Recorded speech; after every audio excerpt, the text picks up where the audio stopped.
Marion, thank you very much for having me here. God bless you. You're doing the work of the Lord. This is an unbelievable gathering here. I must say to this audience, you look so beautiful and so handsome. You're good looking. You remind me of another day, of another period. It's good to see the Freedom Singers. Some of you I've known for a long time, when we all were much younger, when we all had all of our hair. Andy, it is good to be with you, brother. You know, whatever I did or whatever I said, I did it in a nonviolent fashion. It's good to be here. I know you're going to hear from Jim Lawson and others.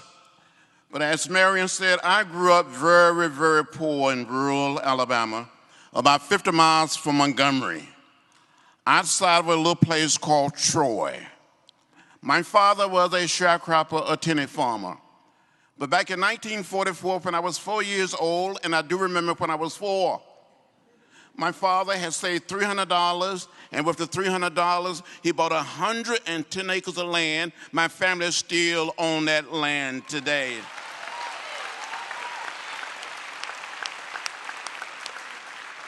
On this farm, we raised a lot of cotton and corn, peanuts, hogs, cows, and chicken.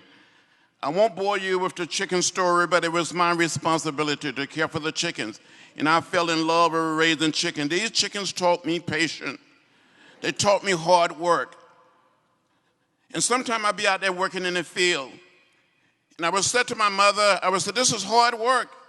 And she would say, boy, hard work never kill anybody. I said, well, it's about to kill me. But I did it. As a little boy, I understood the need to get an education. So sometime my family, my father and mother wanted us to stay home and work in the field. But I would get up early in the morning, get my book bag, and hide under the house, the porch, and wait for the school bus to come up the hill, and I run out and get on that bus and go off to school. I wanted to get an education. I had a teacher who told me over and over again, read, my child, read, my child. And I tried to read everything. The few books we had at home, the magazine. We were too poor to have a subscription to the local newspaper, but my grandfather had one. And when he would finish reading his newspaper each day, I'd get that newspaper and read it. On a Saturday night, you know, I grew up listening to the Grand Ole Opry. You know, country music. Because my father loved it. He controlled the radio. And we waited to hear Minnie Pearl say, Heidi. Well, I grew up like that. But in 1955, 15 years old in the 10th grade, I heard of Rosa Parks. I heard of Martin Luther King Jr. I heard his voice on the old radio. And it seemed like he was saying, John Lewis, you two can do something. Seemed like he was saying, John Robert Lewis, you too can do something. You can make a contribution. So in 1956, 16 years old, with some of my brothers and sisters and cousins, we went down to the public library in a little town of Troy, Alabama, trying to get a library card, trying to check out some books. And we were told by the librarian that the library was for whites only and not for coloreds. I never went back to the Pike County Public Library, not in the same building, until July 5th, 1998, for a book signing of my book, Walking with the Wind.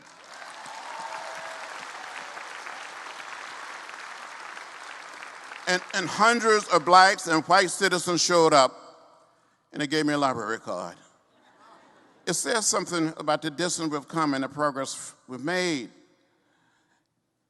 When I finished high school in May of 1957, I wanted to attend a school called Troy State College. It is now known as Troy University. Submitted my application, my high school transcript. I never heard a word from the school. So I wrote a letter to Martin Luther King Jr. Didn't tell my mother, my father, any of my sisters or brothers, any of my teachers. Told Dr. King I needed his help. He wrote me back and sent me a round-trip Greyhound bus ticket. and invited me to come to Montgomery to meet with him. In the meantime, I had been accepted at a little college in Nashville, Tennessee, now called American Baptist College. When I attended, it was called American Baptist Theological Seminary. And after being there for a few weeks, about 3 weeks, one of my teachers, Andy and Jim Lawson, with Kelly Miller Smith. I told Kelly Miller Smith to pastor the Baptist church in downtown Nashville, graduate of Morehouse, graduate of Howard, that had been in contact with Dr. King. So we informed Dr. King that I was in Nashville. So Martin Luther King Jr. got back in touch and suggested when I went home for spring break to come and see him. So in March of 1958, I boarded a Greyhound bus, traveled from Troy to Montgomery, and a young African-American lawyer by the name of Fred Gray, he had been the lawyer for Rosa Parks, for Dr. King and the Montgomery movement, met me at the Greyhound bus station and drove me to the First Baptist Church, pastored by the Reverend Ralph Abernathy, and ushered me into the pastor's study. I saw Martin Luther King Jr. and Ralph Abernathy standing behind a desk. I was so scared. I didn't know what to say or what to do. And Dr. King said, "Are you the boy from Troy? Are you John Lewis?" And I said, "Dr. King, I am John Robert Lewis." Meeting Martin Luther King Jr., meeting Ralph Abernathy, meeting Rosa Parks, and later meeting Jim Lawson, who taught me the way of peace, the way of love, the way of nonviolence, changed my life and set me on a path, and I haven't looked back since. When I would ask my parents about those signs, and they would say, "That's the way it is. Don't get in the way, don't get in trouble." I got in trouble. I got in good trouble, necessary trouble. I said to you, you're more than lucky. You are blessed. And you have to use what you have received to pass it on to someone else. Bless someone else. Be bold. Be brave. Be courageous. Speak up. Speak out. You must get out there and push and pull and help change things and bring about a nonviolent revolution, a revolution of values, a revolution of ideas. You may get arrested, hopefully you won't. You may go to jail. But a lot of our brothers and sisters, a lot of young people in jail, they're black, they're white, they're Latino, they're Asian American, they're Native American. They need help. And somebody must speak up, someone must cry out. And so what is going on is not right, it is not fair, it is not just, and we're here to do something about it. Teach people the way of peace, the way of love, the way of nonviolence. Teach people to respect each other. I don't know what came over us in America. Can we say, "I'm sorry"? Will you forgive me? Can we apologize sometime? Can we just be a little more human? One of the men that beat my seatmate and myself on the Freedom Ride in Rock Hill, South Carolina on May 9, 1961, came to my office in Washington in February '09 with his son. His son had been encouraging his father to seek out the people that he had wronged. He said, "Mr. Lewis, I'm one of them men that beat you. I want to apologize. Will you forgive me?" His son started crying. He started crying. I started crying. They hugged me. I hugged them back, and we called each other brothers. Maybe it is your responsibility and part of your obligation as part of the Freedom School, yes, to get people to be a little more human. I know in government and maybe in education, we don't like to talk about love. Well, in the final analysis, we're one love. We're one people. We're one family. We all are brothers and sisters. We all live in the same house, not just the American house, but the world house. Dr. King said on one occasion, if we don't if we don't learn to live together, Andy, as brothers and sisters, we'll perish as fools. And Gandhi put it another way: it is nonviolence or non-existent. If it hadn't been for Rosa Parks and Martin Luther King Jr. and Jim Lawson, my teacher, I wouldn't be sitting here today as a member of Congress. I'm not learning much in the Congress. The Congress is not doing much. The chicken that I used to talk to and preach to were more productive than members of Congress today.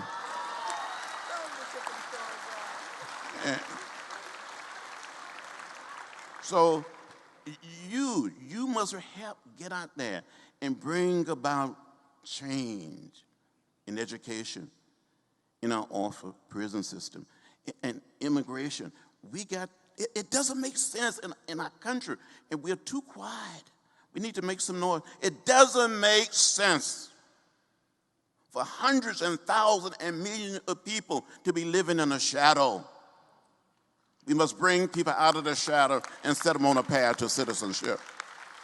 If we fail to do it, history will not be kind to us. Another generation of young people, 50 years ago this summer, the freedom singer, in your songs, spoke of Andy Goodman, Mika Schreiner, and James Shaney. I knew these three young men. On the night of June 21st, 1964, almost 50 years ago, these three young men were detained, taken to jail, taken out, turned over to the Klan, where they were beaten, shot, and killed. They didn't die in the Middle East, or Eastern Europe, or Vietnam, or in Central South America. They died right here in our own country. And they must be looked up on as the founding fathers of the new America. A new way of doing things, a new way of life. So go out there and be a headlight and not a tail light. Get out there and get in the way, get in good trouble, necessary trouble, and be yourself. It all will work out. Thank you very much.